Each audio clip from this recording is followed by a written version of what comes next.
Mr. Chair. Thank you, and thank you for everybody for bearing with us. I call the meeting to order. Welcome to meeting number 18 of the House of Commons Standing Committee on Government Operations and Estimates. Today we'll be continuing our study on the National Shipbuilding Strategy. We will also discuss committee business during the last 60 minutes of today's meeting. So fortunately, although we've been delayed a little bit to get started, we do have some leeway in our second hour. Today's meeting is taking place in the hybrid format pursuant to House Order of November 25, 2021. Members are attending in person in the room and remotely using the Zoom application. Regarding the speaking list, the committee clerk and I will do the best that we can to maintain a consolidated order of speaking for all members, whether participating virtually or in person. I'd like to take this opportunity to remind all participants that are here at this meeting that screenshots or taking photos of your screen is not permitted. Given the ongoing pandemic situation and in light of the recommendations from public health authorities as well as the directive of the Board of Internal Economy of October 19, 2021, to remain healthy and safe, the following is recommended for those attending in person.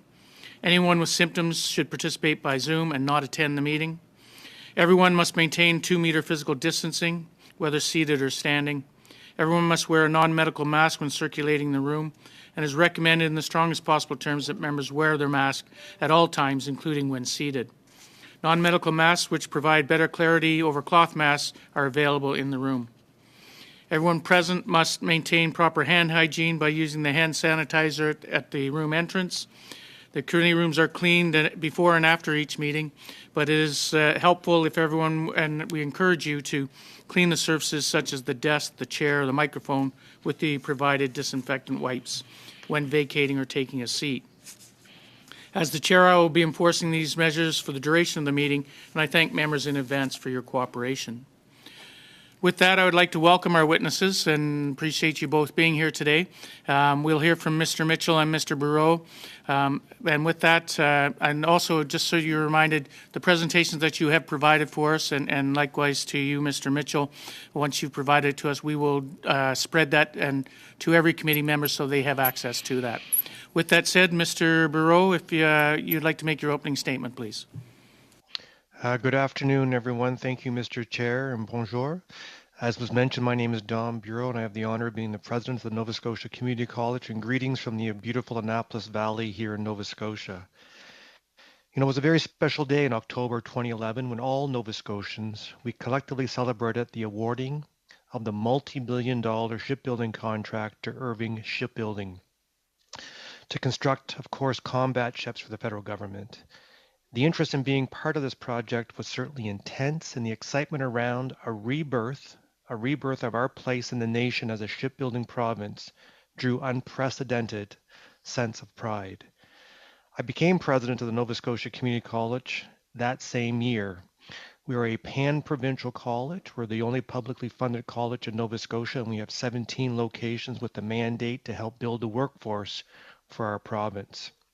Since then, we've worked very hard and very proudly with the Irving Shipbuilding Company as they came strong out of the starting gate to lay the foundation to launch this massive project.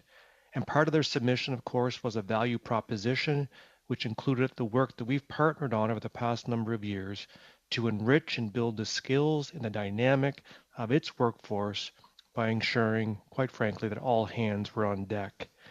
To kickstart this positive partnership, we signed an MOU with Irving to set up a center of excellence. And one of the major initiatives emerging from this center was our Pathways programming. The focus of this was to open doors to those historically underrepresented in the shipbuilding industry. These included women, African Nova Scotians, Indigenous, disabled, and new Canadian learners. And a critical piece of our graduate success has been the support from our communities. Partners like the East Preston Empowerment Academy, the Mi'kmaq Native Friendship Society, and Women Unlimited have given invaluable onboarding and continuing support for the learners throughout the entire journey. And we've had a number of people graduate from this program, with the majority heading to the shipyard for work placements, mentoring, and eventual employment. And one of the keys to the program's success has been the unique cultural guidance and enrichment provided by our community partners for the students, for us as a college and for Irving. With a 14-week prep program interwoven with significant cultural threads to create a supportive community of learners built, excuse me, upon shared cultural experiences. Now, NSCC and Irving continue to work with our partners, which include the provincial and federal governments, unions, industry associations, and our local apprenticeship agency to grow more developmental opportunities, including student awards. The college has also helped train and upskill hundreds and hundreds of individuals through our customized training team, and our team continues to develop training supports to help hone the skills of those building Canada's ships. At the same time, the work of the center was underway. The college with Irving added to its infrastructure to support the growing needs. This included a new community learning center in Amherst with new programming, two new metal trade labs in our Metro Halifax and Cape Breton campuses, and a new pipe trades lab at our Halifax campus, and a new lab in programming in our Kentville campus. Now, I've submitted a briefing document with greater detail, but the facts and the figures just don't provide the full extent of the project's dividends. The words and the personal transformations of our graduates tell so much more.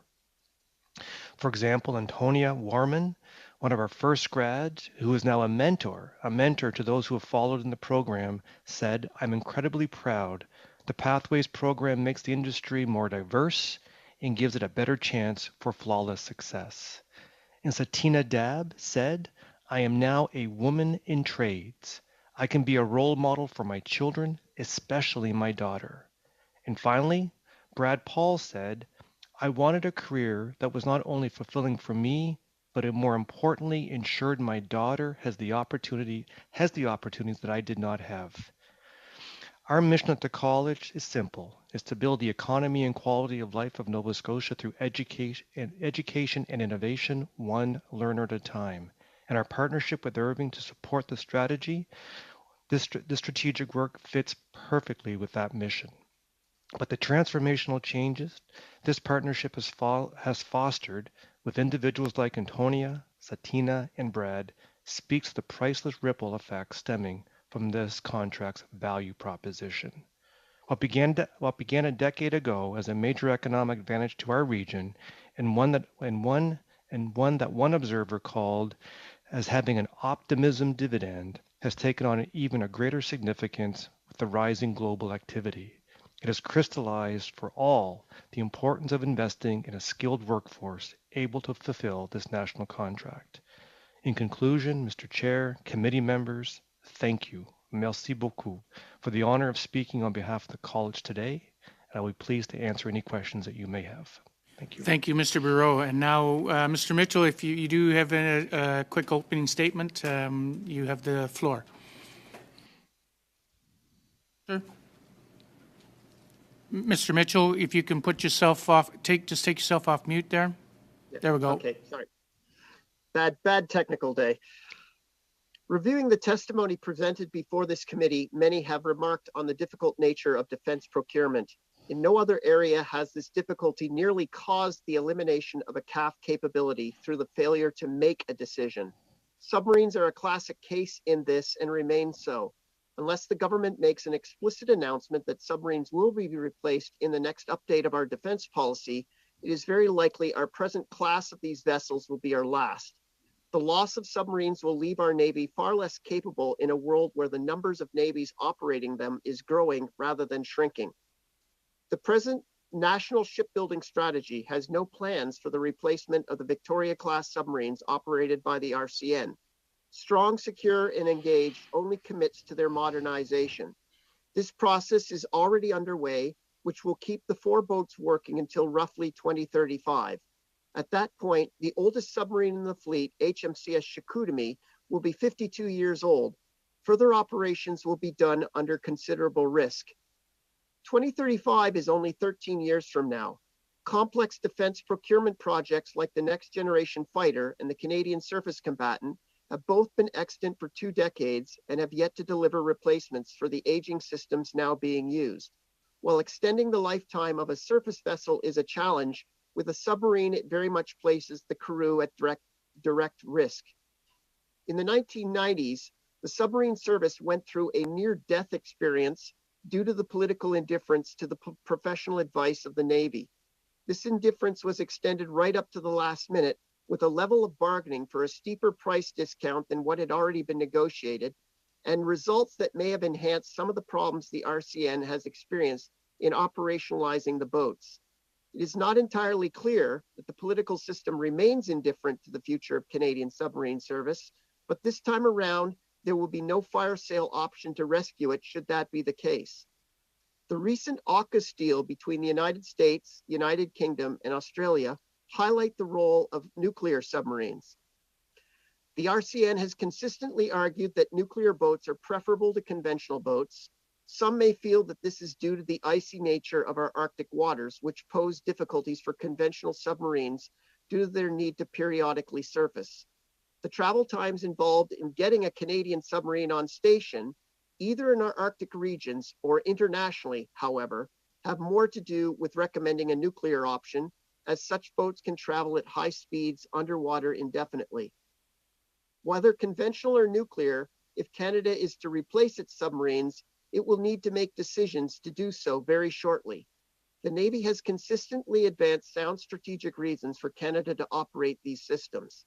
Given the complexity of their design and construction, as well as the specificity of our own requirements, we will need to work closely with a company with an established track record in building these submarines.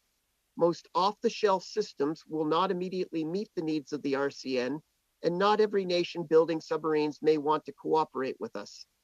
Further, despite the investments made by the National Shipbuilding Strategy, Canadian shipyards have not built submarines since World War I, and recreating the industrial capital to do so would itself be a highly expensive proposition, as the Australians discovered with their own Collins-class submarine program. Thankfully, the Victoria-class in-service support contract has allowed for the development of a local industrial ecosystem that will permit any acquired vessel to be supported and maintained. While the Victoria-class has been unfairly maligned in the court of public opinion and within the media, much of the problems associated with the class can be ascribed to the manner in which they were purchased and the dire state into which the submarine service had fallen by the late 1990s. We have a brief window of opportunity to ensure these events are not repeated. The government has announced that SSE will be reviewed shortly. In this review, Canada should make the call as to whether it wishes to maintain the capability. The longer the decision is postponed, the more likely it becomes the Victoria-class will be the last such boats operated by the RCN. That concludes my statement, and I'm prepared to receive any questions.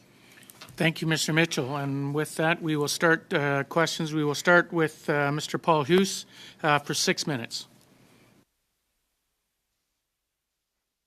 Merci, Monsieur le Président. Thank you, Mrs. Chair. Thank you, gentlemen, for being here with us today. Mr. Mitchell, I've been thinking about our strategy. Now we understand that there's a threat from the north in the Arctic, and Canada has 3 oceans. According to discussions that you have, because you train officers, so you have a direct relationship with soldiers, do you understand why, from a political point of view, no one is interested in quickly activating the procurement of the submarine? Why is there this break between Canada's needs and political needs?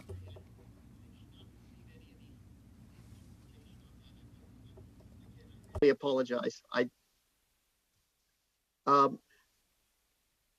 Mr. Mitchell, on the bottom of your screen, there should be a interpretation light that you should. Okay. Yeah. Okay. Thank you. I've checked English on this. French, and I've stopped the clock temporarily. Mr. Paul Hoos, if you would re-ask your question, please. Oui, peut-être. Can you hear me now? Can you hear the interpretation now? Fait. Merci. Thank you. I'll start. Thank you, gentlemen, for being here. My question has to do with the fact that strategically, Canada has 3 oceans. There's a threat from the Arctic in the north. We know that the Russians, the Chinese function around there. For someone like you who is in direct contact with soldiers, you do deal with training, you speak with them a lot. Could you explain why, from a military and strategic point of view, we need submarines, but there seems to be no political will to acquire those submarines? In your opinion, what is the political reason for this? I think that any capability that is primarily organized around offensive operations is controversial for most Canadians.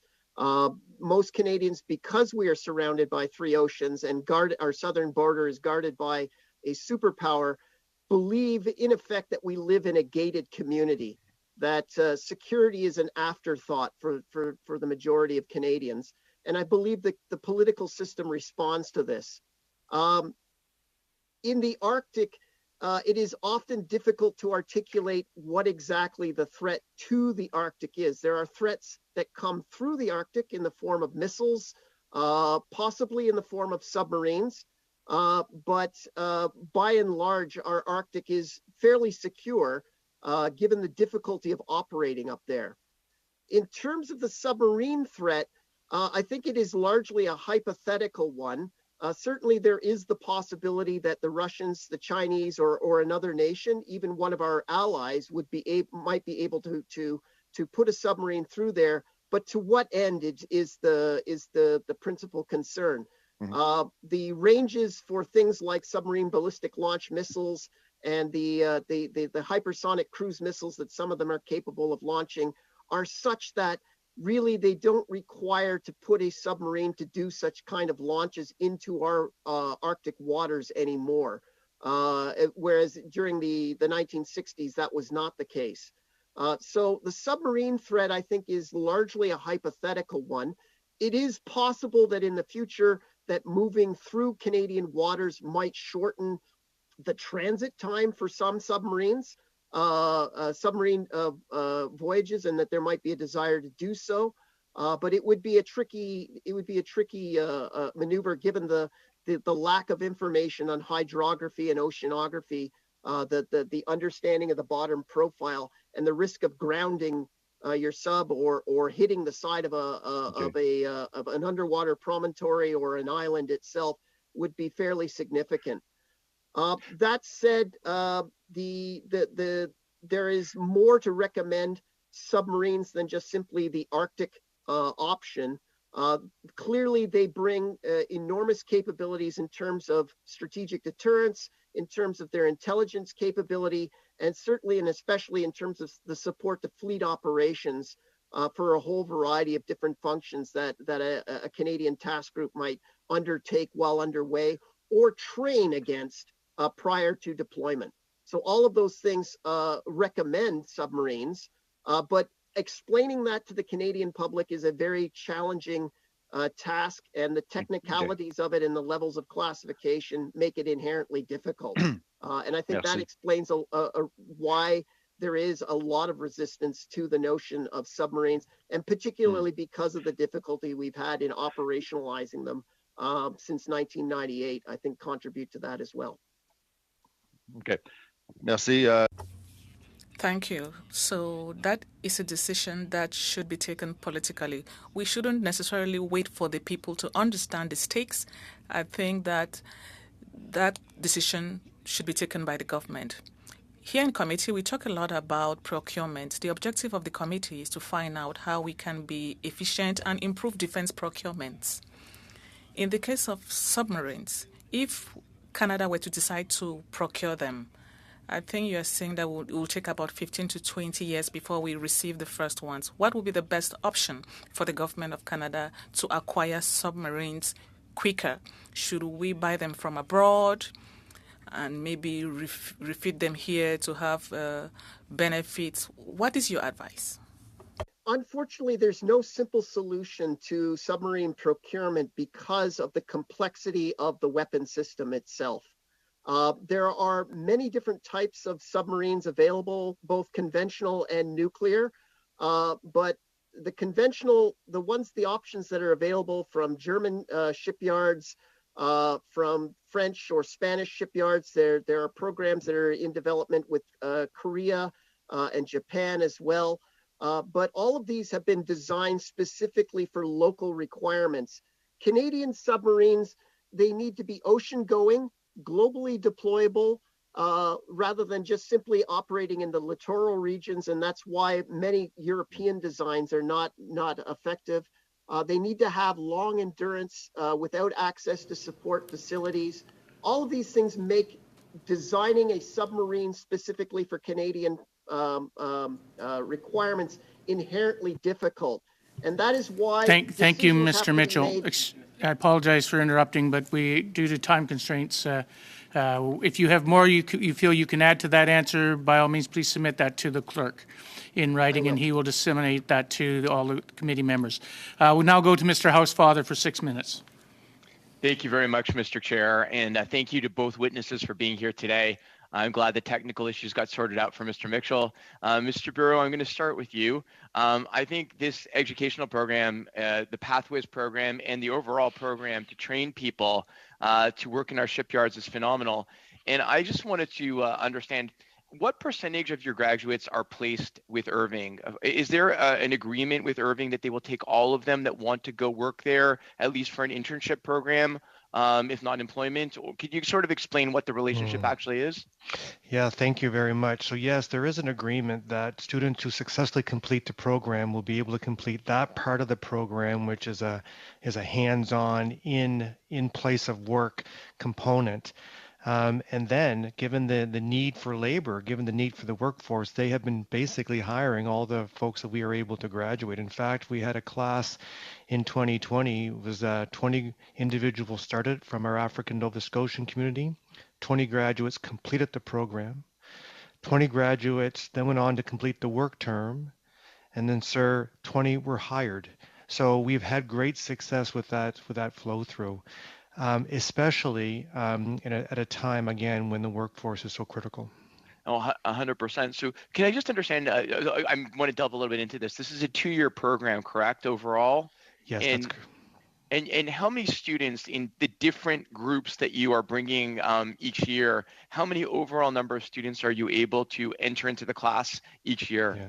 Well, again, there's different types of programs. There are programs that we would call customized programs, which are a bit shorter and a bit tighter, and then that would go up to a 2-year program.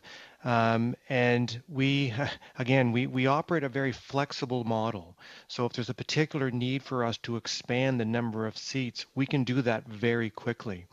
So we're able to handle a cohort of 20 or 200 or even higher if the demand is there. Wow. So is the issue, because there's clearly a demand on the shipyard's part in terms of needing qualified employees to build these ships.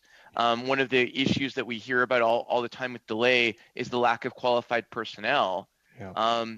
So is the issue then the number of people who want to enter the program, or the quality of the people that apply to the program, to not have a class of 200 every year, for example? Well, that's such a great question, and there's such a long answer to that. What is so great about this program is that we're creating a different narrative for the shipbuilding industry. For far too long, if you were a young person looking at a career, you did not think of shipbuilding as a viable career, nor did your parents, quite frankly. And now, because we have this length of time, we have a 30-year horizon in which people can start and retire in the same career. That's changed the whole story here in Atlantic Canada. So we had to go back into the public school system and reorientate or tell a different story as to what a career in shipbuilding could look like. And because of that, because we're avoiding these peaks and troughs, it'll be a much more of a stable. Then now we have people, our young people, thinking there's a career that I'd like to explore. And even beyond that is that it's a career that includes not only the trades, but also robotics, automation, health and safety. Even students who study gaming are able to get into a viable career in the shipbuilding industry right now. So it has been a relearning and kind of a recalibration about what this sector can include. It's amazing, and in terms of other groups, especially that are not usually seen in the ship, you made extra effort to reach out and include them, which is fantastic. Right. Has there been any discussion that you have had with comparable institutions in British Columbia or Quebec or Ontario related to doing things at other shipyards that are similar to what you're doing in Atlantic Canada? Absolutely. Yeah. In terms of the network in Canada that's represented by our national body of Colleges and Institutes Canada, there is a very strong collaborative partnership ethos amongst the institutions. So not only would we share curriculum and expertise for shipbuilding, we share it right across the entire board. And we've also had people, of course, look internationally. So this is a best practice initiative where we want to bring the best, whether we have to create it ourselves or bring it from afar in order to do an even better job. And do you know of any colleges similar to yours that are going to start in other provinces that will be doing this type of comparable program? Yeah, I can get to that, Mr. Housefather. I can get that information to you. But in terms of the specific pathway programs for people who have faced traditional barriers, I can certainly get that to you. But again, that for us, that's the critical kind of unanchoring, if you will, pardon the pun, of barriers that people have faced, and to pursue this, it just changes the entire narrative of a community when you see a diverse workforce. 100%. Mr. Chair, do I have any time left, or am I done? You have 42 seconds. 42 seconds. So I'm just going to, and Mr. Mitchell, I read your articles with great interest, and I'm going to ask you for a succinct answer to this. You mentioned in one of your articles, in strategy, geography matters. Canada is isolated, which has been a blessing, but it might become a curse should the U.S. turn hostile to our interests and values. I assume that that's related to isolationism, the attitude that the Trump administration took towards NATO and international partnerships, and we should be wary about that and not just rely on the U.S. to defend us. Is that kind of where you were going with that? You're on mute, sir. Mr. Mitchell, you're on mute, and There we go. thank you, and if you could answer them fairly quickly, Agreed. appreciate that. Thank you. I agree with your statement. Yeah, we have, and even under the Biden administration, we've seen punitive trade policies that were started under the Trump administration continue. Certainly, the political circumstances in the United States are very unsettled at the moment. Thank you. I will now go to Mrs. Vignola for 6 minutes. Merci beaucoup. Thank you very much. Thank you, gentlemen, for being here today. Mr. Bureau, as a former teacher, I know partnerships can not only help provide to the economy specialized workforce in domains that are in demand, but could also have a positive impact on the school perseverance of kids, of young people. So I wonder if you've collected any data when it comes to the shipbuilding pathways, when it comes to keeping kids less than 18 years in school, and also those who are dropping out of school. Do you have many who are hanging on to their studies thanks to your partnership? Or do you have any figures on workers who maybe did not like their job, could not find work in their field, and have decided to learn something new thanks to the pathways in shipbuilding? Do you have any such data on those three elements? So, of course, yes, we would have data on, again, as I mentioned earlier, on completion rates, on people who apply for programs, who complete the programs and go on to work. Beyond that, in terms of our impact on young potential students who are exploring this as a career, I would say we have less hard data on it, but very anecdotal data. The number of students in Nova Scotia who now are looking at, as again, an ocean-related career. And I think the important thing to remember is whether it's shipbuilding or beyond, the entire ocean sector has been made better as a result of this workforce strategy to tell a different kind of future in terms of a career in this area. In terms of our work with young potential students going back into the high schools, one of the things that we do would be put on summer camps, for example. We go into the high schools and have students explore the opportunities that this may present. I'll just finish by saying our research does tell us that one of the most important influencers on a young person's decision to pursue a particular career remains to be with the parents. It's the conversations at the supper table that help shape a future career path or learning path for young students. So we very much encourage parents to come in and see what's being done, to tour the facilities, to do participate in open houses to help inform that conversation at the dinner table. Merci beaucoup. Thank you very much. A while ago, you said you have a 2020 cohort that was recruited 100% by Irving Shipbuilding.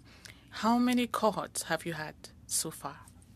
So far we have had 3 cohorts, and we're looking at starting a 4th cohort. So that's the number that we've had so far. OK. Est-ce que ces 3 cohortes ont tous... Were all those 3 cohorts employed in shipbuilding? Yes, I don't have in front of me exactly the number, but I can say with confidence a very large percentage of the individuals did go on and secure employment with the shipbuilding industry. Et à votre connaissance, As far as you know, those who were employed in shipbuilding, is the retention rate good? Are they still there after a year, 2 years, or 3 years? Yes, the retention, that's again a great question. The retention rate is very, very high.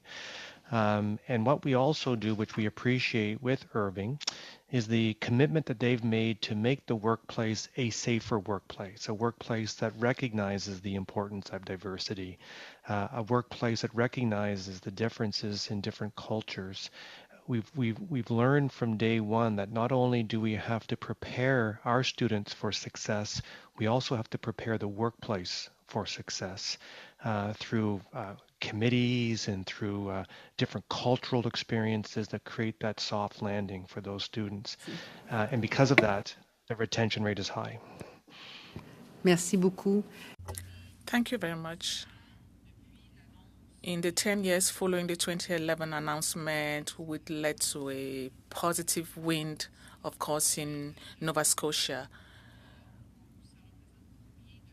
of those 3 cohorts, how many students have been trained overall? And again, in that we have a number of different program streams. In the stream of the Pathways cohort, we've had 65 to date. And in other streams, we've had close to 300 trained. Est-ce que j'ai bien entendu 300 personnes? Did you say 300? Yes, it's between...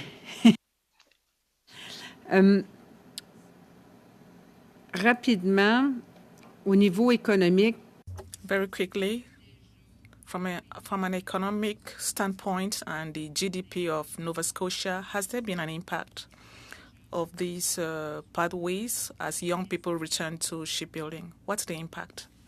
Yeah, I don't have at my fingertips right now a measure for an economic impact measured as per GDP, but I can again, and I do want to stress that there's actually a third stream too, which is individuals who have pursued our core programming in the trades and other areas who've gone on to work with Irving, and that's a harder number, in fact, to identify, because when the shipbuilding contract was first announced 10 years ago, the applications to our college and our general programming like welding and pipe fitting, they just skyrocketed. Thank you, Mr. Bureau. And if you can, again, as I indicated to Mr. Mitchell, if you have anything further that you can add to that, by all means, please submit it to the clerk, and we will distribute that. We will now go to Mr. Johns for 6 minutes. Thank you. Thank you both for your important testimony. Mr. Bureau, can you speak a little bit about, in terms of, I really appreciate the work you're doing, by the way, in your program, but you talked a lot about underrepresented groups working with the Mi'kmaq. Right. Really appreciate that. But can you talk about some of the barriers some of those students might face, or underrepresented Indigenous people, Black and Indigenous people, barriers they might have to enter a program like yours? Yeah, again, Mr. Johns, thank you. Such a great question. There are a number. Let's begin with financial. The cost of our programming is watched very closely to make sure that our tuition is kept to be as low as possible, but those financial barriers are still there. So we want to make sure that we're able to provide assistance when it comes to tuition. Number two would be things like childcare and distance to learning. So a person who does not have transportation would find it to be a very difficult task to travel to class. We have to be mindful of that. Access to technology is an area that we have to pay particular attention to. There's one though that's kind of more systemic, Mr. Johns, and that is almost 40% of our learners are the first people in their family ever to go to post-secondary education. And that creates a new norm in that family. If you can imagine that if you just have one individual in a household that receives a post-secondary education, it dramatically changes the norm or the culture of that household. On the other side, though, with nobody else in the household having experienced post-secondary education, the rhythm of midterms and final exams and assignments is not something understood and therefore not supported at times. Okay, I'm going to go into specifically around Indigenous children Okay. because there is a connection, I believe, that we know Indigenous children today are many times more likely to be taken from their families, placed into the foster care system than are non-Indigenous children, and these children are vulnerable under legacies of colonial and the illegal taking of these children from their lands and their resources, and Canada's residential school, the Sisti Scoop, and continued systematic removal of children from their families into foster care by provincial governments. Now, we know that people who've been in care are far more likely to experience homelessness, mental health crisis, and you talked about the economic opportunities and the changing of the course. Ralph Nielsen, the president of Vancouver Island University, offered free tuition for children coming out of care. And it's changed the lives of these youth. Now the BC NDP is doing that. Do you think that Canada could play a role to help support specifically children coming out of care to end this terrible legacy that we've got going on right now? Because it is right embedded in the Truth and Reconciliation calls to action, right 1 to 9, what you're talking about, I believe. And maybe you could speak a bit about the importance of senior levels of government helping these students. Yeah, I know Dr. Nelson well. In fact, I worked with him at Acadian University back in the day, and he's been a mentor of mine. Towards that end, we offered the exact same option at NSCC. If an individual has been in care, they can come to NSCC with no tuition being owed to us. So yes, there's an absolute economic, again, barrier, and I think nationally it would be perhaps something that we would want to explore. I think that would be an excellent idea. But what we're also realizing is the value of of an elder on campus, for example. When our Indigenous students face challenges, the colonial system over the past 100 or beyond that years has created norms that our Indigenous students haven't experienced. So for us to have an Indigenous elder on campus that student can go to, they are invaluable. Also, Mr. Johns, we recognize that the importance of cultural symbols are critically important in our campuses. And the third thing that I will say is that it's important to take learning to where the learners are. So towards that end, we have actually opened up a learning center on a First Nation community where the students can be exposed to what it means to be a post-secondary student in a safe, welcoming environment on reserve, and then they're able to progress more comfortably into one of our campuses and then on to the career.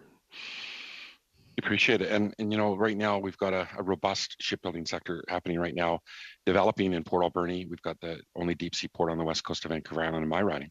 Right. And I know there's huge aspirations from local Indigenous people, the Nuu-chah-nulth people, Sishat, Hupachesit, and Huu-ay-aht.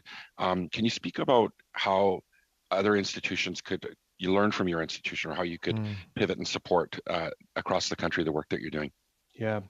Well, the desire to pivot and support is where it begins, and we fully are committed to that. If there's any institution, sir, that's in your riding that we could possibly share with and help, we'd be more than happy to do that. And I think one of the keys to all of this, and I don't think it's going to be a surprise to anybody, is the importance of communication. Going into community and deeply listening to what the barriers are. That's what we found to be so important, to sit down with the elders in community understand what those barriers were, and then work collectively to solve them. If I can say anything, that's been one of the critical success. In fact, we've developed joint steering committees, joint working committees where we come together with our First Nation communities, and sometimes the agenda is simply to talk and get to know each other without a particular set of outcomes. Thank you so much. How much time do I have, Mr. Chair? You have, there goes the buzzer right now. Perfect timing. Okay. Thank you very much. Thanks so much, Mr. We'll now go Thank to you, Mr. sir. McCauley for 5 minutes. Great. Thanks, folks. Sorry I cannot be there in person. Mr. Mitchell, I want to just chat about subs a tiny bit with you. You spoke about the need for RCN subs to be have a global reach as opposed to a more local that perhaps the Japanese and Germans and Spanish are building. Could you explain why? Do you think that we need a more global reach? Absolutely. It goes back to your colleague's comment about the fact that we're surrounded by 3 oceans and our southern border guarded by a superpower. Clearly, the maritime approaches of this country needed to be guarded carefully, and that would require that might require a submarine that has a much shorter range than one that the RCN would prefer to operate. Nevertheless, our ability to deploy on a global basis is something that our Navy prides itself on. We've sent task groups as far away as the Persian Gulf, which is practically on the other side of the planet. And we've operated submarines off the coast of North Korea in 2017. So our ability to cover those areas off is an important consideration in terms of the task group operations. So can I interrupt here? Yeah. I appreciate what you're saying, and I'm not arguing or disagreeing with you, but it's more of we've had a tradition of this, or we'd like to do this as part of joint. It's not necessary if we picked up subs to have such ability, though. I mean, the Shikutami was able to do that, but any new subs, we could stick to our own shores almost, if we chose to. Absolutely, we could stick to our own shores. And I'm not pushing for one or the other. It's more of to learn. Absolutely. A submarine that's capable of only doing literal operations by virtue of the fact that it has a limited range could still perform a vital training function for task group operations on a global basis. One of the things, though, that would be very challenging would be to send the submarine up into the Arctic. And the distance that are involved, even from Halifax, going up the East Coast through the Davis Strait and into the Arctic, are significant. And they basically, to take a submarine up into the Arctic, you're going to need a range and endurance that a globally deployable system brings with it. Okay, you mentioned earlier about the subs in the Arctic, and I'm going to get this wrong here, but it sounded like it's almost you were describing a perceived threat from others? I can't remember the exact words you used, and I apologize, I'm finding a hypothetical threat. Hypothetical.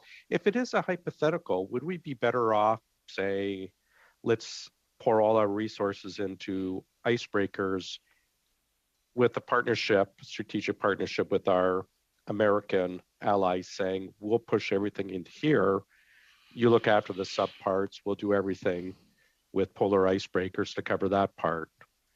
Is there any value in that, or do we need to have to cover every contingency within our own RCM? Effectively, you would be ceding a certain level of sovereignty if you were to rely on American assets to patrol Canadian territory, is the simple answer of that. We almost do that right now with the F-22s out of Alaska. Well, we do retain a certain fig leaf in the form of forward operating locations for CF-18s and the ability to deploy and surge capability into the Arctic. We are heavily reliant on American assets. That is absolutely certain. Nevertheless, to completely rely on them, you're placing an enormous burden of trust on another nation that they will, in fact, share the information that they are gathering during their operations in the North. What do you think of our country being left out of that new agreement that the Americans have struck with the Aussies? I think that there is a diplomatic angle on there that is troubling, in the sense that Canada is outside of the three of the Five Eyes that we normally cooperate with very, very closely. And so that is a troubling statement on perhaps the part of Australia, the United States, and the United Kingdom about our reliability as a partner. In terms of the technology sharing aspects, until the government decides, or if the government decides that it wants to pursue a nuclear route, it's neither here nor there in regards to those aspects. If we choose to stay with conventional boats, then we don't need to be jumping into that particular arrangement. But I do think that there is a strategic message being sent by the fact that we were not part of that group. Thank you. Thank you, Mr. McCauley. We'll now go to Mrs. Thompson for 5 minutes. There we go. Thank you, Mr. Chair. And my question is for Mr. Bureau. Congratulations on your program. I think it is really quite inspiring. And my opening question is if you wouldn't mind speaking about the challenges or what supports you have in place for students when they leave the college, which is clearly a very thoughtful, supportive place, and then the supports to help us transition to a workspace, which probably may or may not have the same level of introductory supports. Thank you for that question. And you know what we're finding is that many of our industry partners are wanting to make the change. They want their places of work to be more inclusive, to be more diverse, and to welcome and embrace diversity in a much different way. They want that to happen for two reasons. There's a just the right thing to do reason, so there's a social kind of component to it, but there's also an economic component to it because, quite frankly, we do need every hand on deck. So through our ongoing relationship, our work with the local Chamber of Commerce, our work on various committees, we try to continue to maintain a relationship with those hiring organizations to try to fundamentally change the workplace. One of our favorite quotes is that culture eats strategy for breakfast, and I think there's no other place that's true than in the workforce. It's great to have a great strategy, but if a culture is not consistent with that, then all else breaks down. The other thing that we do very, very closely, I think, is the faculty that we hire. They require to have a certain number of years of industry experience. And because of that commitment and that requirement to have experience in the industry, they bring with them a tremendous level of community and industry contact. And often the employers will work with them to try to make, again, the transition as smooth as possible so that those workplaces are as welcoming, they're as inclusive, and quite frankly, there is a commitment to removing all barriers so accessibility is maximized. Thank you. It certainly speaks to the retention on the other side. Right. Could you speak about the challenges that you encountered in those early years? Because your program's well established, 10 years. Yeah. And again, congratulations to you on that. But what were the early challenges, and were there barriers that the college had to move through to really bring the program to where the place that we see it today? Yeah, so the first challenge, I think, again, was the public narrative of the shipbuilding industry. To say it was a dying industry in Atlantic Canada would be an understatement. It was an industry that people thought that if they did pursue a career, it would be short-lived and it would not be one in which they could spend a long period of time. So we had to, one, change that narrative. The second that we had to change is that it seemed to be a dirty industry in terms of the work. It was an industry that was at times perhaps dangerous. It wasn't a bright and clean work environment. And what Irving has done to model the way in other shipbuilding industries have converted that place of work to be a modern, progressive, safe, and quite frankly, kind of an inspiring place to work because the nature of the work is so technologically advanced. The third thing I would say is we had to make significant investment in infrastructure. Again, because of the cyclical nature of this industry for many, many generations in Nova Scotia, it didn't take long for infrastructure to become obsolete. So we had to gear up, we had to change the perception of an industry, and we had to make sure that, as I mentioned earlier, the workplaces in which people were going into were one that was welcoming. Thank you. And I'm curious, actually, coming off that, that answer, is there a want, or are you engaged in conversations in other aspects of the sector for similar programs as a recruitment tool for the very real labor shortage? Yeah, great question. And the answer is yes, not only in this sector, but other sectors. As you can well imagine, in Nova Scotia and Atlantic Canada, the forestry sector, for example, is a sector in which we have acute workforce shortages. At the same time, we just have too many people sitting on the sidelines, people with disabilities, people who have faced barriers, but for an opportunity, for an opportunity to access education, they could be successful. We often refer education as a set of escalators. You need to move people from this level of skill and knowledge to this level of skill and knowledge.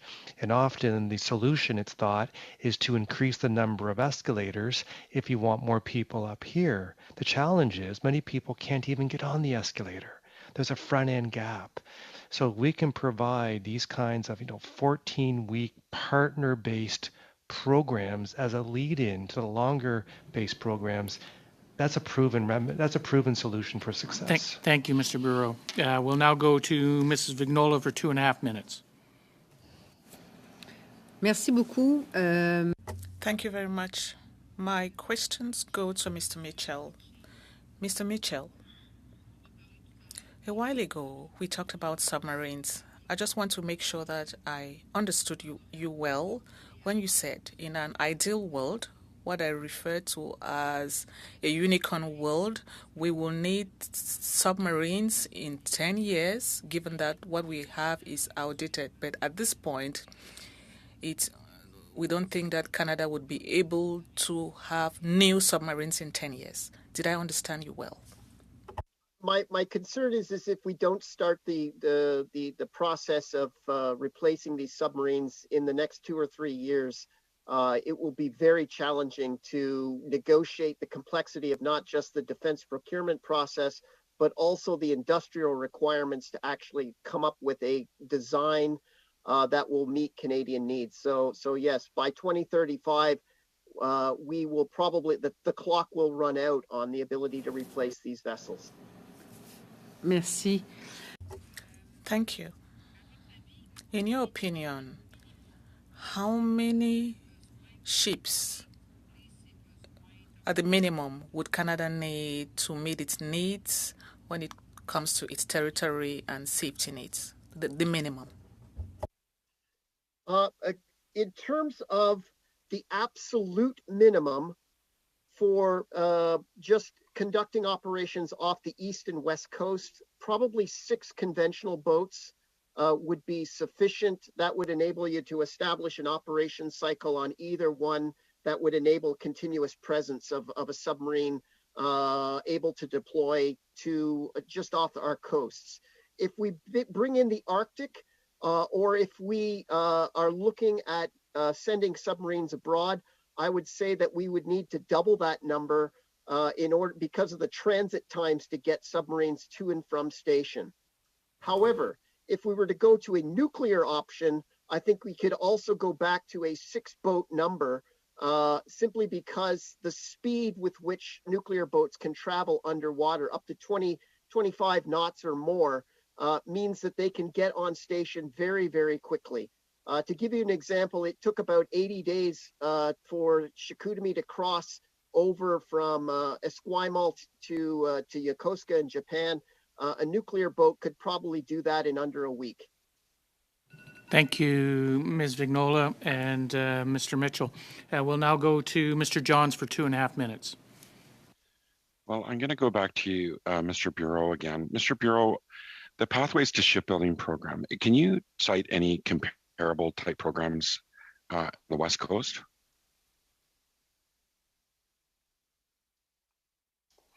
Unfortunately, Mr. John, I don't have a specific example. My team, I know, would. Okay. If there is one that exists, they are my deans and our curriculum folks would interact with them on a regular basis. I just simply don't have those kinds of relationships, but I can find out for you. What could the federal government do to help invest in support and create even a more robust program that you're delivering right now, which sounds unbelievable, especially targeting students that are underrepresented groups. How could the federal government support best? What would be a recommendation to this committee? That's a great question. Again, with the federal provincial kind of jurisdictional responsibility for education, the federal government over the years have been tremendously supportive in two big areas. One is infrastructure. To provide training in the area of shipbuilding is a very expensive endeavor. The technology changes on a regular basis, and we need to keep up to date on that. So infrastructure would be number one.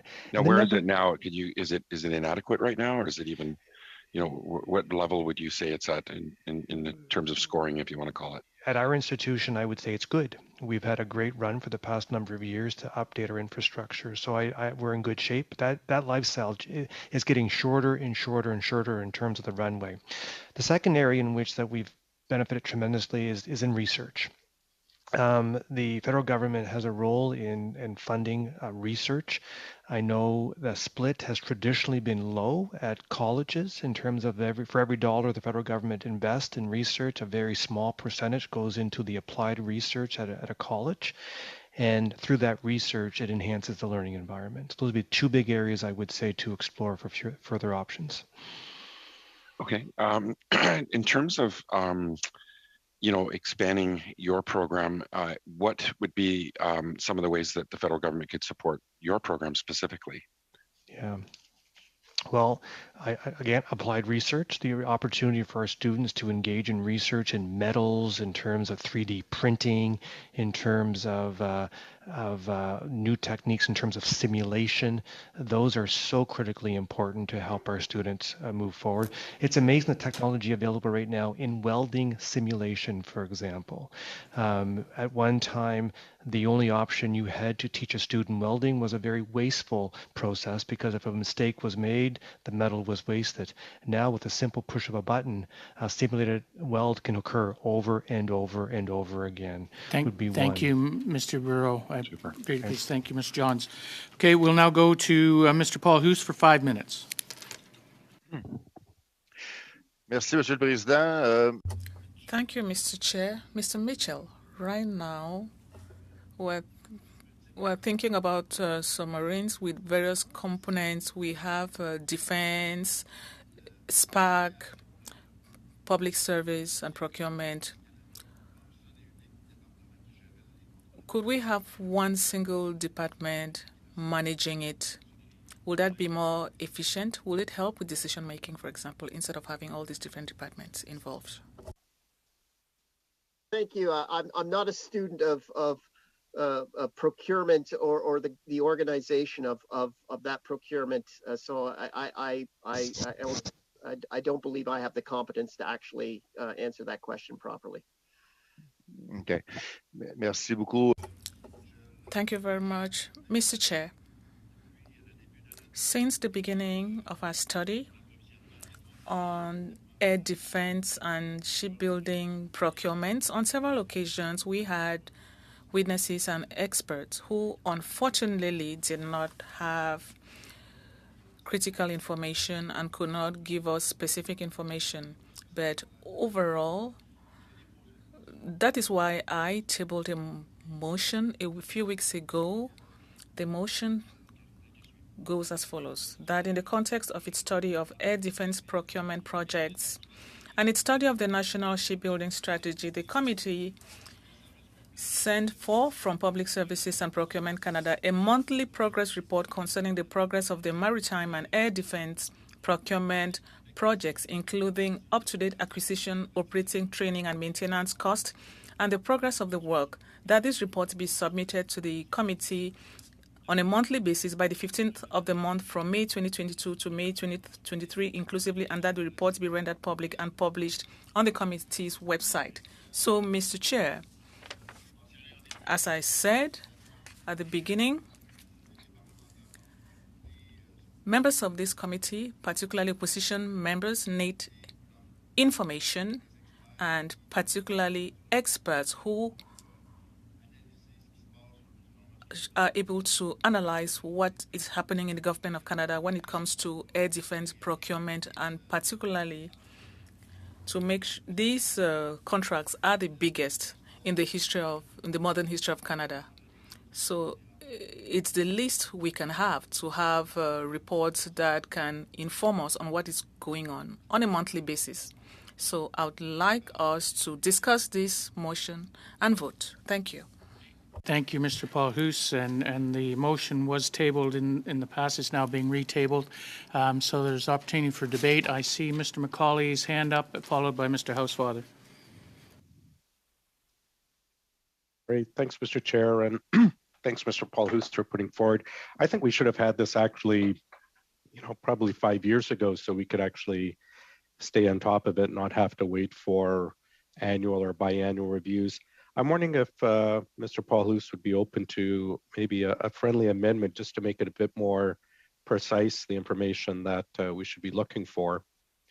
I want to add in, after the first paragraph, where he's got concerning the progress of the maritime air defense procurement projects, add in more precisely the combat, non-combat vessel shipbuilding projects contained in the NSS, and the projects described in the section titled, and I apologize for geeking here, the Royal Canadian Air Force from Chapter 2 of long-term investments to enhance the Canadian Armed Forces capabilities and capacity to support peace and security of Canada's defense policy.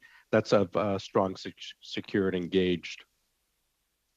And then otherwise the rest of it is fine.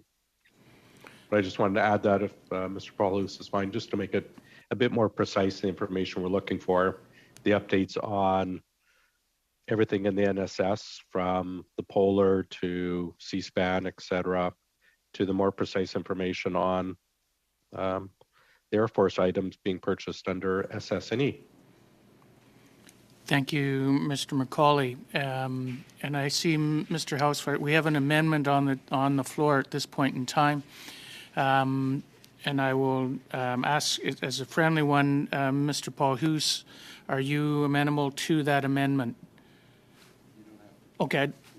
Okay, thank Oui, you. Monsieur le Président, je pense que l'amendement est... Yes, Mr. Chair, I think that amendment is very reasonable, considering that we want to refocus business, so we don't start work that makes no sense. So we want to be targeted. So I think that the amendment is very acceptable.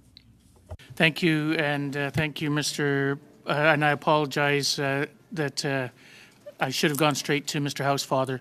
But with that said, I'll also indicate that the clerk has distributed the amendment to the committee members.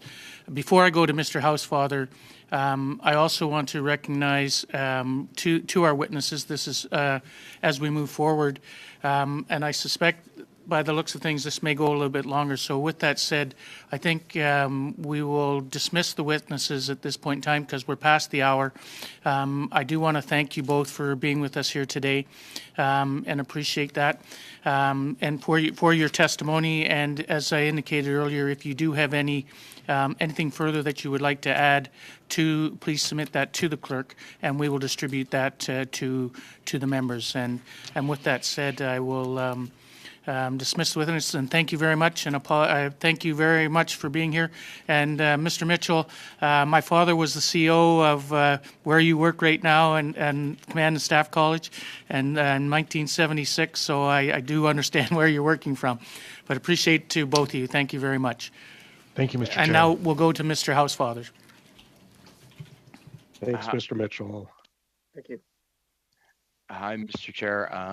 I was actually going to start by proposing that yet another time, this is the second consecutive time this has happened, that a motion is being put forward in the middle of questioning when there was only one Liberal questioner left.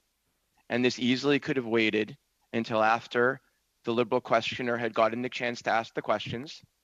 We could have let Mr. Paul Huss even put forward his motion and then agree that the discussion be deferred until after the last questioner. Yet again, with discourtesy, that didn't happen. And I am not pleased with that. I'd like to understand, Mr. Chair, have you now ruled based on the fact that Mr. Macaulay had his amendment accepted by Mr. Paul Huss as a friendly amendment? Is that now, in your view, integrated into the motion? Or does there continue to be a debate on Mr. Macaulay's amendment? Because if there is not, I have an amendment to put forward. So I'd like to understand, Mr. Chair, I am not giving up the floor, whether you have ruled that Mr. Macaulay's amendment has been integrated into Mr. Paul Huss's original motion or not. Can I interrupt just real quick? It may be out of order. I'm happy to hear what yours is, if we could just meld them all together, if you have a better one. I know it's not procedurally, but I'd be happy to hear it if it's among us just to chat about getting a better one and getting better information. So I appreciate that, but I'd like to understand, is the amendment integrated or not, Mr. Chair? Order. Mr. Housefather does have the floor, and I understand that. I have ruled that it is in order, and so we're discussing the amendment at this point in time. Oh, okay, so that's what I wanted to understand, Mr. Chair, because you'd asked if Mr. Paul Huss had considered it friendly. So even though he considered it friendly, you're saying that we're still debating and voting on Mr. Macaulay's amendment separately. Correct. So Okay. at this point in time, we are discussing Mr. Macaulay's amendment, which can be made at any time. And I misspoke when I asked Mr. Paul Huss for his, because it was put forward along those lines. So at this point in time, I've accepted it as there. We're debating that issue on Mr. Macaulay's amendment at this point in time. I understand. So, Mr. Chairman, I would just then ask for the floor back when, after the completion of the discussion of this amendment, to put another amendment. Thank you. Thank you very much. Thank you, Mr. Housefather. So at this point in time, we are discussing the amendment. And I'm looking around, and Mr. Housefather wants to go back to speak to the original motion once we've dealt with the amendment. Or correct. So at this point in time, seeing no further discussion, call for a vote. You call for the vote on the amendment. Okay. Mr. Paul Huss has his hand up, though. Sorry, Mr. Paul Huss, your hand is up now, I see. Oui, merci, Monsieur le Président. Premièrement. Thank you, Mr. Chair. Mr. Housefather, I'm sorry I had the Liberals lose 5 minutes, but if we could do otherwise to take other people's time before we table a bill, we could do so. But my intention was not to lose the opportunity to make sure that we discuss the motion. When it comes to the main motion that was tabled, an amendment was tabled via Mr. Macaulay, and because of that, we are restricting the motion. The initial one was broad, so we want to restrict it so we'll have more specific discussions. So can we vote or accept the amendment, or should we be going back to the original motion? That's a technicality. But what I would like is that we take the motion as amended, have that discussion, a motion which is more favorable to committee business, and then we can come back to the other motion. It's a technicality. But the amendment was to make it more reasonable. That's all. Thank you. So at this point in time, just for clarification, the amendment is on the floor. We need to make a decision on that amendment. Once that amendment is decided, then we will go back to the main motion, or the main motion as amended, based on the vote. Mr. Housefather, are you hand up to discuss the amendment? Yes, Mr. Chair. I was just asking if you wouldn't mind if we could just take a brief 2 or 3 minute recess so that we could discuss the amendment and look at it, because I haven't yet seen the written document that you emailed to us. You can suspend. Okay. I will suspend for 2 minutes.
I'm calling the meeting back to order.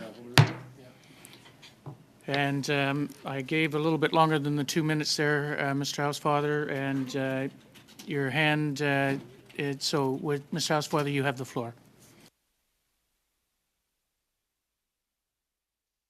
Thank you, Mr. Chair. I basically, again, I wanted the floor previously to ask for the break, and I appreciated it. And again, I will have another amendment once we vote on this, and if the discussion is over. Thank you. Thank you. So I'm looking around the room, and I'm not seeing. Sorry, Ms. Vignola has her hand up. Rapidement. Very quickly. Frankly, the first version of the motion was too broad and would have required a lot of work for the officials of the department. I'm happy to see Mr. Macaulay's amendment, which helps us restrict what we're looking for. So I would like to commend the work that was done and what went behind that amendment. That's all. Thank you, Ms. Vignola. And again, looking around the room for hands, and I'm not seeing any at this point in time, so I would call for the vote. And do we want a recorded division, or are we okay with hands? Ask if anybody disagrees. If anyone disagrees with this hands, then Mr. Macaulay. Sorry, I didn't mean to put that. Okay. So If anybody disagrees with the amendment. does anyone? Does anyone? I'm going to ask if anyone disagrees with the amendment. And I'm looking for hands for disagreement. I'm not seeing any. Oh, sorry, Mr. Out. Can we just have a registered vote, Mr. Chair, please? Okay. Well, I was waiting to see whether someone would go for that way, or we will do it that way as well. So, Mr. Clerk. Thank you, Mr. Chair. The vote is on the amendment proposed by Mr. Macaulay to the motion of Mr. Polhus. Mr. Baines.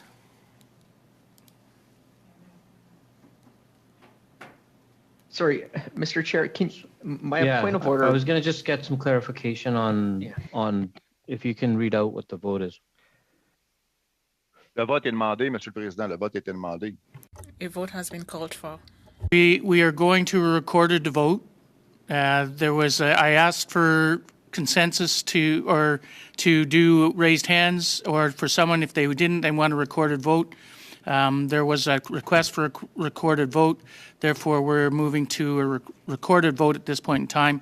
I've asked the clerk to call that out. Okay, I vote no. Father.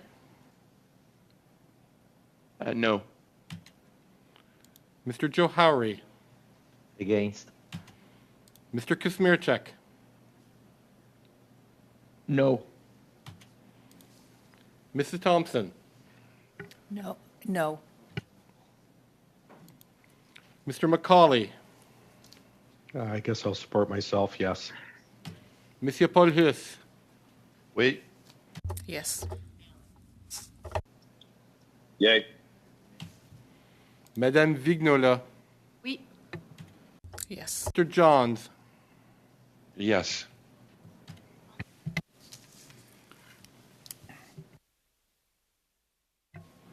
Mr. Chair, yeas, pour 5, nays, contre 5. It is a tie vote.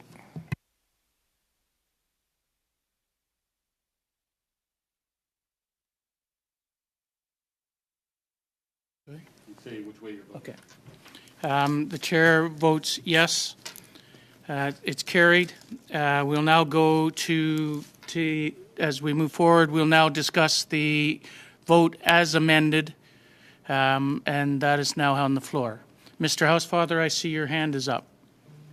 Thank you very much, Mr. Chair. And I've also sent an amendment to the clerk that I would ask him to circulate if it's okay after I put mine forward. Basically, my issue is the frequency of reporting. this is not something that would be simple and easy for the department to keep putting together, certainly not on a monthly basis. So my amendment would read as follows. In line number 3, or the end of line number 2 in the English version, I would change the word monthly to biannual. So that would mean every 6 months.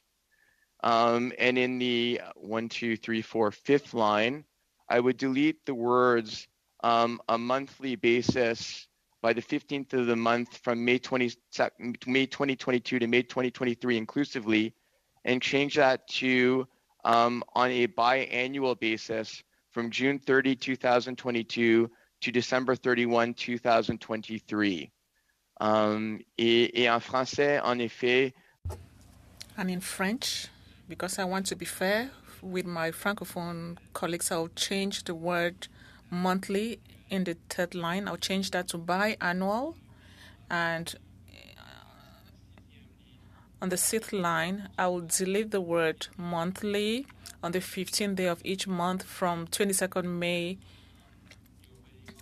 and we'll replace all that with biannual basis from June 30th, 2022 to December 31st, 2023.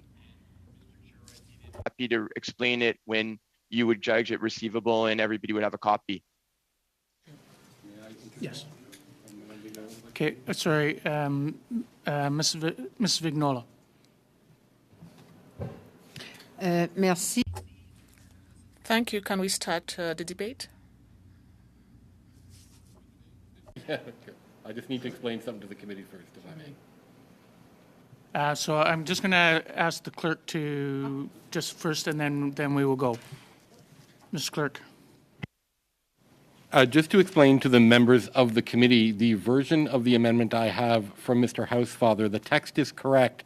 However, the version that he had sent to me was to the original version of Mr. Paul Huss's motion. You may notice that in the text that's being modified, in fact, it's the original version of Mr. Paul Huss's motion. However, the amendment that Mr. Housefather read would still apply in the same way to the motion of Mr. Paul Huss that has now been amended.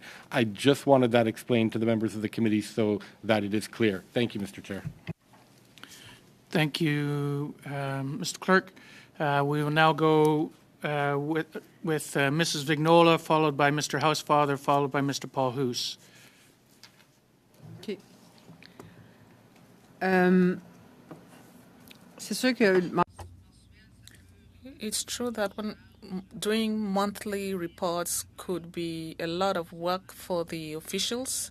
I understand that my colleague is proposing that it be biannual. My question is this. If it's biannual, for the officials, would this not require enormous work when it comes to data collection? Shouldn't we split it into 2? They will not spend all their time collecting data, or they will not have to collect a phenomenal quantity of data. Looking out to my colleagues to see if there's a way of splitting it into 2 between biannual and monthly. Find a middle ground between those 2 points. Thank you, Ms. Vignola. Now to Mr. Housefather. J'apprécie énormément les. I appreciate my colleagues' comments. I could have proposed yearly, but I was trying to reduce it, and that's why I said every 6 months. Some data is provided regularly and provided in the charts of the Defense Department. But the form that contains the data is informal. If you were to provide information to a parliamentary committee, it has to be done in a formal way with charts and balances and requires a lot of revision. And as far as I know, that's a lot of work to be done by a small team. That's why I think that with all the data that is already there, and the committee, of course, always have the right, or the Minister of Defense, the committee can ask officials or the ministers to appear before the committee, and they can having that information once in 6 months could give us the information once in June, once in December. Well, I'm relying on members of the committee, and I'm hoping that we will be able to agree on that. Otherwise, if it's not possible, we see what we can do with every 3 months, maybe if there's a vote on the 6 months. Thank you very much. Father, we have Mr. Paul Hoos, followed by Mr. Kazmierczuk, followed by Mr. McCauley. Merci, Monsieur le Président. Thank you, Mr. Chair. Mr. Housefather has just said exactly why we need such reports, because right now information is spread out everywhere. When he says that to provide the report to the committee, there are lots of checks and balances required, and that's exactly what we need to be efficient in the work we do with these contracts that are Canada's major contracts. So if we were to have reports regularly, we will really know where we are headed with the combat ships, offshore ships, and so on. And that's exactly the reason why, if all departments of Canada collect all their data and it's provided to the committee in a report, then we will all have a good idea where the government is headed with its projects. So now, should it be monthly or bi-monthly? I think monthly is from the first report, and then from there, all that will have to be done will be updates, because the department will simply have to be providing its consolidated reports. Well, should we negotiate between 1 month and 6 months? Well, there's a margin of maneuver. I'm not totally crazy, but I think that it's important to have that regularly, and it enables us work effectively, and this would enable everyone in the government and taxpayers to know where we are headed. Thank you, Mr. Housefather, for recognizing the usefulness of all this. Thank you. Now go to Mr. Kazmierczuk. Yes, thank you, Mr. Chair. I think the amendment that my colleague has put forward is sensible, and it allows us to have both be able to check in and see how the ministry is progressing on this work. But at the same time, it allows them to also focus on what is the task at hand, which is focused on procuring these ships and fighter jets for us. And that's where the focus should be as well. And so I think the 6 month balances that. I mean, we could ask that a report be sent to us every 24 hours, every day. And yet there probably is not going to be a material difference whether, between a Monday and a Tuesday and a Wednesday. And the same thing I would argue on a monthly report. And having it every 6 months balances the need for the ministry to focus at the task at hand and to keep us informed and to provide us with actionable information that actually provides us with trend lines. And so, again, in the spirit of collaboration, which is what's terrific about this committee, I think that strikes an excellent balance that is sensible, that is pragmatic. And so I would support my colleague's excellent amendment. Thank you, Mr. Kazmierczuk. Mr. McCauley. Sorry, thanks, Chair. And Mr. Housefather, thanks for your comments, and Mr. Kazmierczuk as well. I would think maybe we could settle at 3. The issue is at hand, this is going to be well over $100 billion of taxpayers' money. We've seen repeatedly in this committee, just last week or the week before, we're asking about the F-35, and yet PSPC saying, well, D&D told us 3 years will be for delivery, when PSPC is not even aware. We've seen this repeatedly for 6.5 years in this committee. Delay, misinformation, non-information about when the ships would be. If you look at the old blues, you will see that the icebreaker should be in the water by now, and the first CSC would be arriving next year.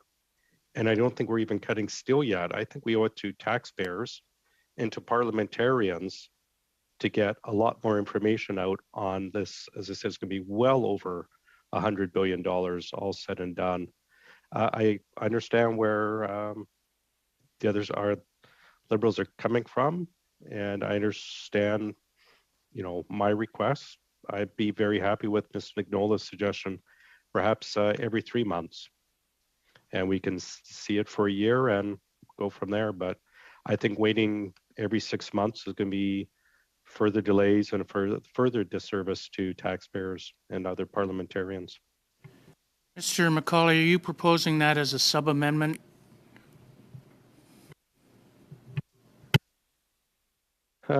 Sure. If the committee agrees, yes, I'm putting it out there for discussion, but I can as a sub-amendment if it'll move things along faster. Thank you.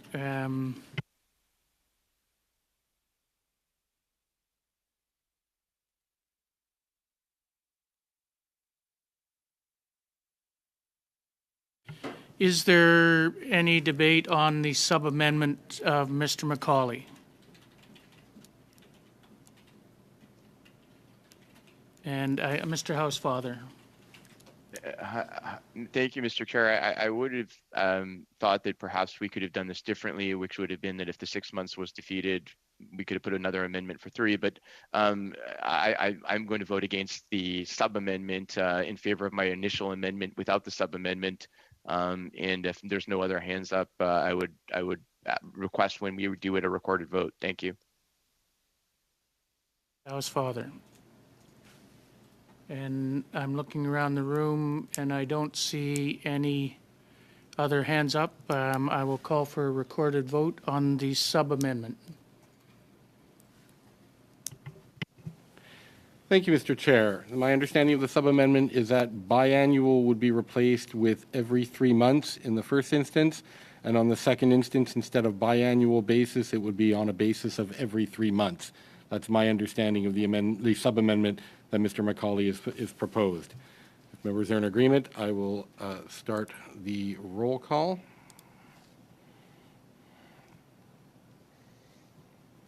Mr. Baines. I'm voting no. Mr. Housefather. No. Mr. Johari. Against. Mr. Kusmirchak. No. Mrs. Thompson. No. Mr. McCauley. Yes. Monsieur Paul Huss. Oui. Oui. Mr. Barrett, may I ask you to turn your camera on in order to vote, please? And Mr. Barrett, how do you vote? Yay. Madame Vignola. Oui. Mr. Johns. Vote no. No. Mr. Chair, yeas pour 4, nays contre 6. The sub-amendment is defeated.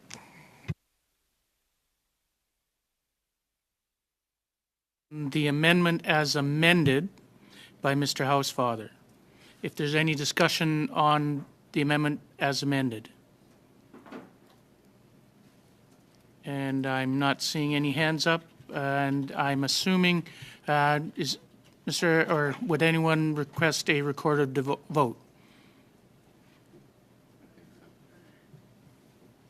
Sure, Mr. Chair. I request a recorded vote. Thank you, Mr. Housefather. Mr. Clerk? On the motion, on the amendment of Mr. Housefather to the motion of Mr. Paul Huss. Mr. Baines. I vote yes. Mr. Housefather. Yes. Mr. Johari. Support. Mr. Kusmirchak. Support. Mrs. Thompson. Yes. Mr. McCauley. No. Monsieur Paul Huss. No. Mr. Barrett. No. Madame Vignola. Mr. Johns. Vote yes.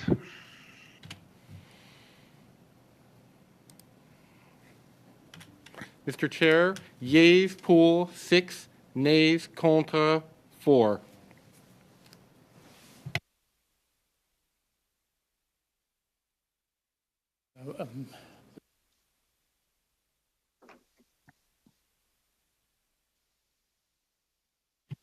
All right, so we're at this stage. We're at the main motion as amended at this stage. Discussion on the main motion as amended.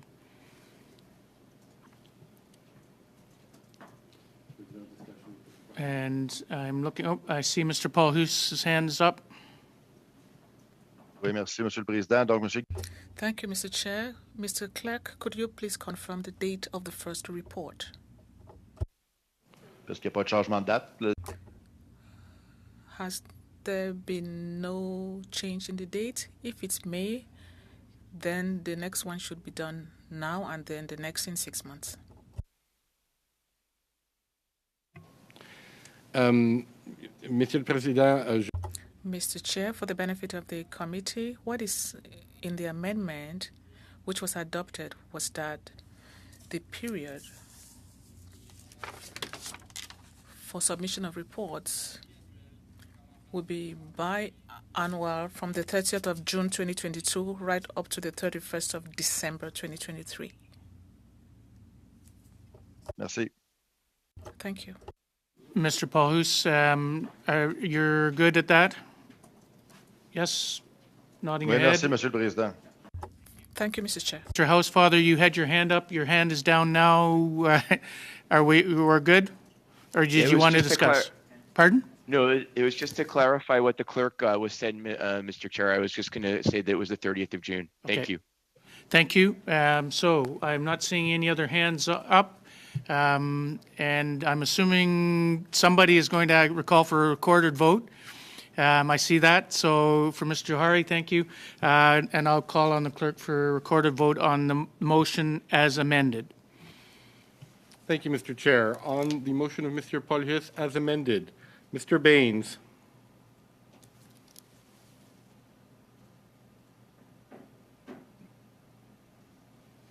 You're on mute, Mr. Baines. Yes, sorry, I was on mute.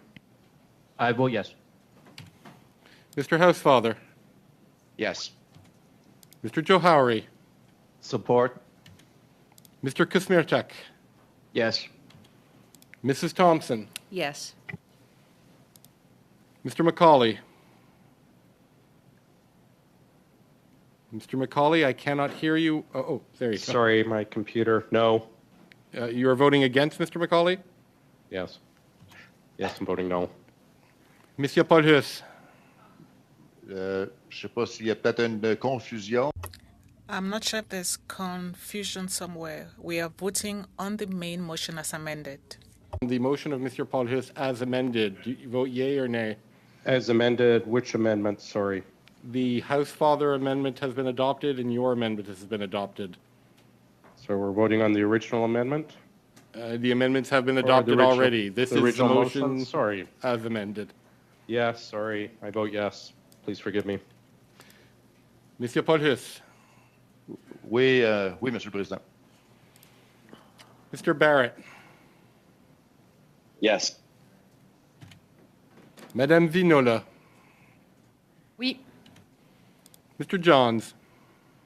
Yes. Mr. Chair, yeas pour 10, nays contre 0. Thank you, everybody. We have now voted in favor of the motion as amended. As amended, maybe too many amendments. But okay, so. Pardon?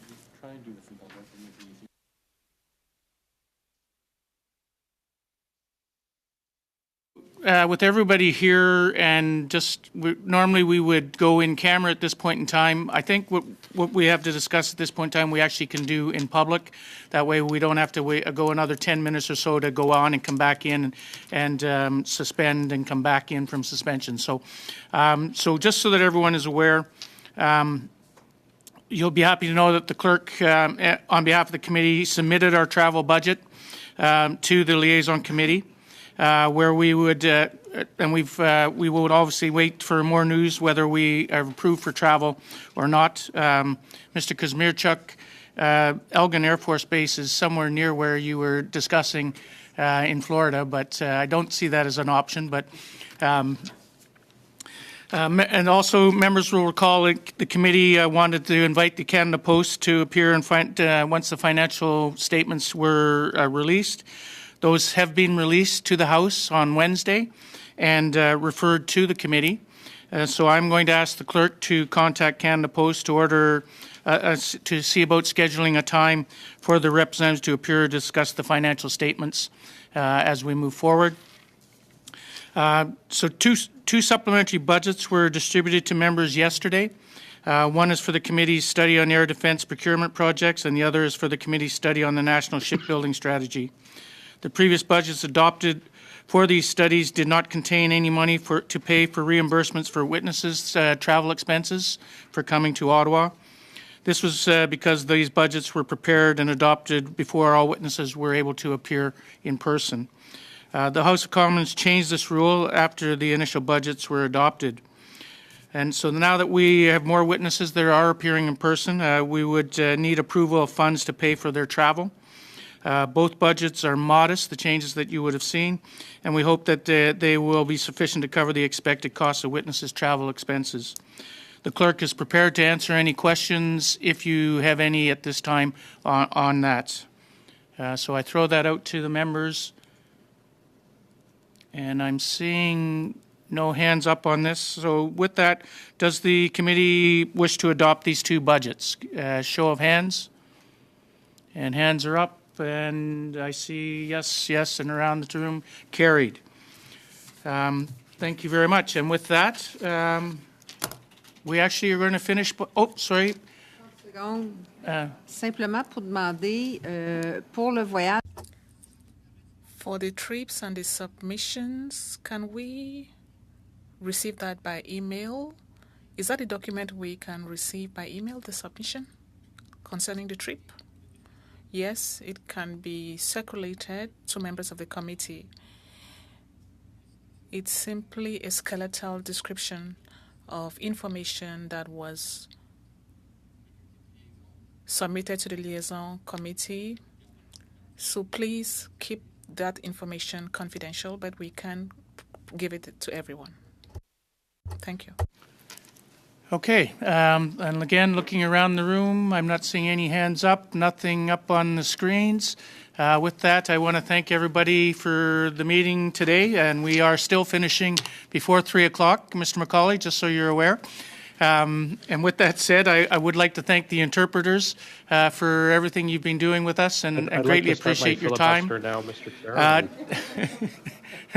To the technicians as well for helping us in dealing with the getting the witnesses on board. It's great appreciates our analysts and our clerk. Thank you very much. And for the food services who provided food for us here today, thank you as well. So where were you, Mr. McCauley? I'm sorry, but they showed up. And you don't want me hanging out with you guys right now, trust me. So with that said, I declare the meeting I'm sure. adjourned. You guys well